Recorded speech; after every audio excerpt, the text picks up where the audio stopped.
So now I will start a new Bob score for John. By doing this, I click the play button in the top left-hand corner. I am then presented with the Let's Go button. And the first page is the first section in which we will place the missing teeth, crowns and any implants for John. So to begin, I'm going to have a look to see if John has any missing teeth, crowns or implants. And the section we will be starting on is the top right. You will notice on the Bob app that in the top right hand corner there is a mouthful of sextants, 6 sextants, which indicate which sextant we will be working on. So at the moment we are on the green area, so this actually indicates that we're working in that sextant. Any areas that show red means that they are the sextants we need to then move on to. So let's have a little look, John, to see if you have any missing teeth, crowns or implants. Okay. So now I'm clicking the missing teeth, and you'll notice that these teeth go to a very faint grey colour. Moving on, we can actually click or swipe to the next sextant.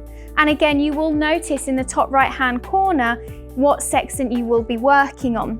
It will also indicate a dark grey, which will indicate that's the sextant you are working on. Let's have another look there here, John.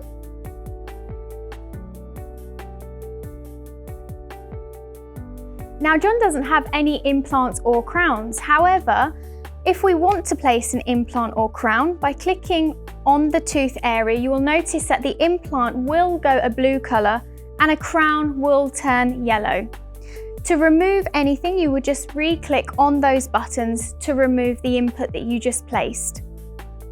Let's have another look here, John.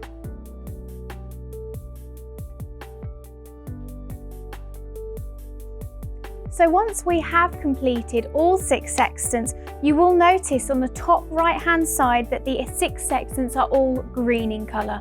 This indicates that you have completed the full charting for the patient. Now, by clicking on those 6 sextants, you then have a full image of the patient's mouth. We then have the opportunity to click the button in the bottom left hand corner, which then actually rotates that image for the patient. We are then able to give the tablet to the patient, and by doing so, the patient now has a mirror image of their own mouth.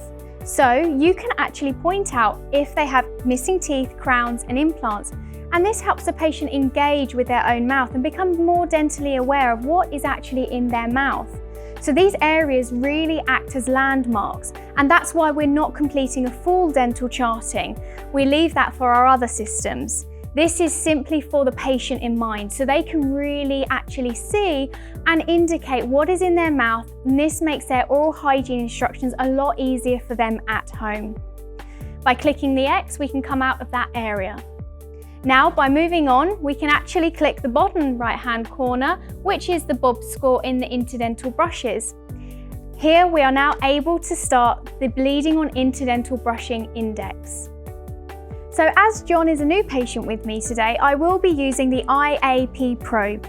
This little probe will indicate to me what sizes John may need to use.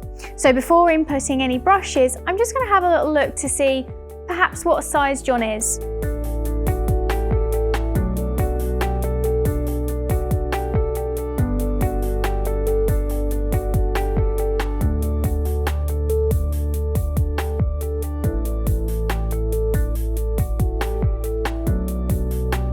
So as you can see on the Bob app, we have a range of colours. Now this is the Prime range from the Curaprox brand, and we also have the Perio range. By clicking on the Perio button, we actually have the options of the larger interdental brushes. By clicking on Prime, once again we are back to the Prime interdental brushes. You may notice we also have the button Others, which will indicate either floss or some other dental aid than that of using an interdental brush. So now I will actually place the interdental brushes in John's interproximal spaces to find out where there is bleeding, and also at the same time instruct John on how to use the interdental brushes. So since using the IAP probe with John, I now know that I need to use 2 colours from the Prime range. So as you will notice on the Bob app, it automatically starts on the top right hand side. So if we have a look in the top right hand corner of the app, again we have the 6 sextants. At the moment they are in red as we haven't completed any interdental brushing. But as soon as we complete a sextant and move on to the next sextant, that area will turn green. I will start with the turquoise brush for John.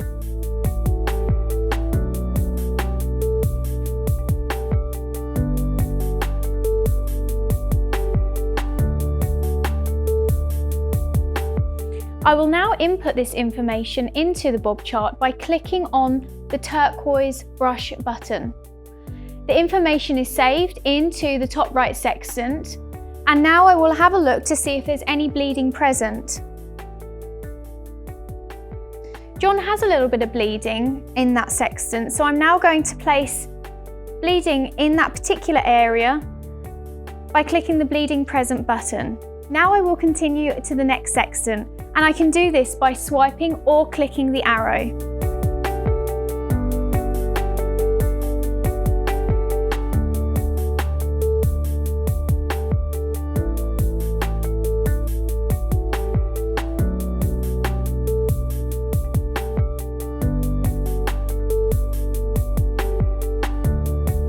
I will again place the turquoise by clicking on the turquoise button.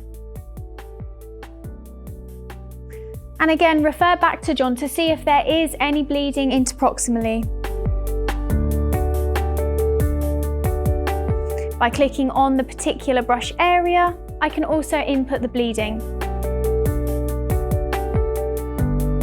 I will now click to the next sextant, which is that of the upper left sextant.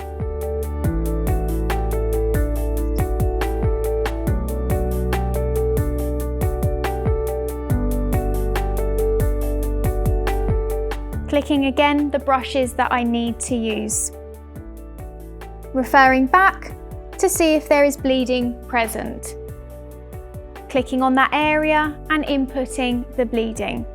You will notice that in the top right, the area with the 6 sextants, we have now completed the upper arch, and this shows in green. The lower arch is showing red, which means we need to complete the lower sextants. I will now click to the lower left sextant and begin the interdental brushing and bleeding index.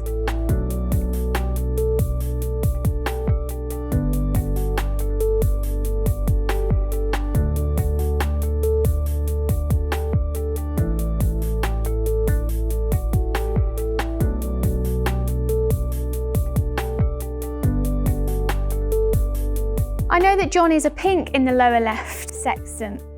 I can input this brush colour with one click, and I do that by holding the pink button down, and you will notice that all the interproximal sections have automatically added the pink interdental brush.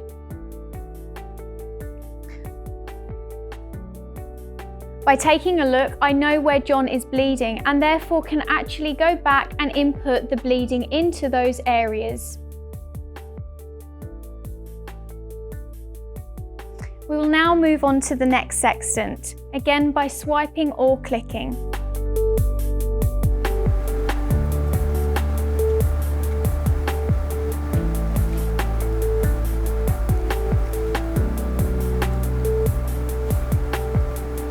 John will need to use the turquoise prime brush on the lower anterior sextant. So again, by inputting the turquoise, we would then click the button turquoise and hold it down to input that information, and it automatically will infill all interproximal regions with the turquoise prime brush. By referring back, we can see if there is any bleeding that we now need to input into the chart by clicking the area that has bleeding. Moving on to the last sextant. I know that John needs to use the pink prime brush in the lower right sextant.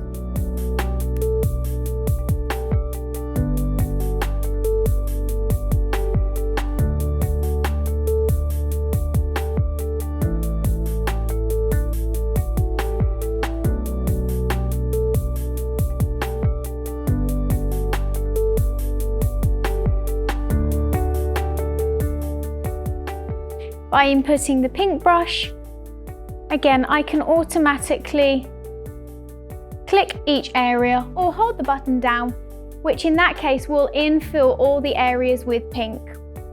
I now refer back to John to see if there is any bleeding.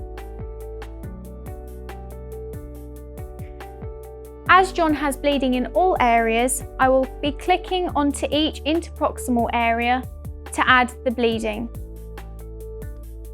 So now we have completed our incidental brushing mouth chart with the bleeding index.